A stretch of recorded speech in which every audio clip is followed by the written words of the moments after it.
Bulletin of the Puerto Rican Academy of History. The opinions of contemporary historians for those of personal witnesses such as Oviedo, Las Casas and the Admiral. Brau faltered in judging the indigenous actions witnessed by Oviedo and the Admiral, according to certain contemporary standards. However, Brau's own original vision is the one that little by little takes shape with the evidence we have presented in this essay.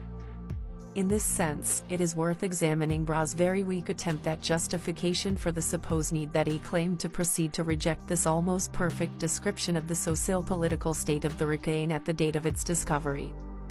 Brau merely limited himself to pointing out something that neither contradicts nor destroys in any way, but on the contrary supports this profile of the predominance in the Caribbean of the island of the Ricain, also known as Carib, from whose name comes the gentilic of its natives of Caribs, who were feared for their great power.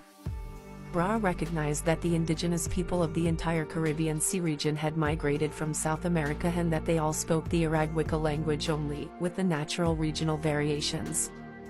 He also recognized that they were great warriors and navigators, but that they were not cannibals, except as part of a warrior ritual.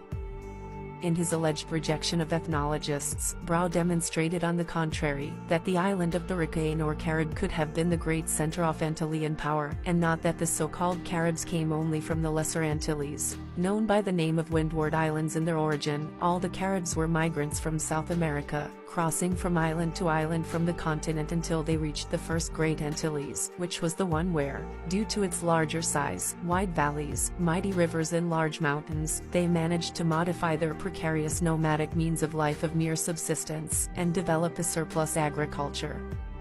However, as in that Great Antilles they had to resist the pressure of the predatory incursions of the nomadic migrants in later waves. Necessity forced them to preserve their old qualities as warriors and navigators, as well as to perfect them.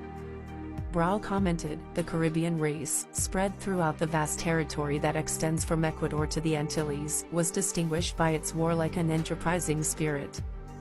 These were general qualities that were transformed into Ricain.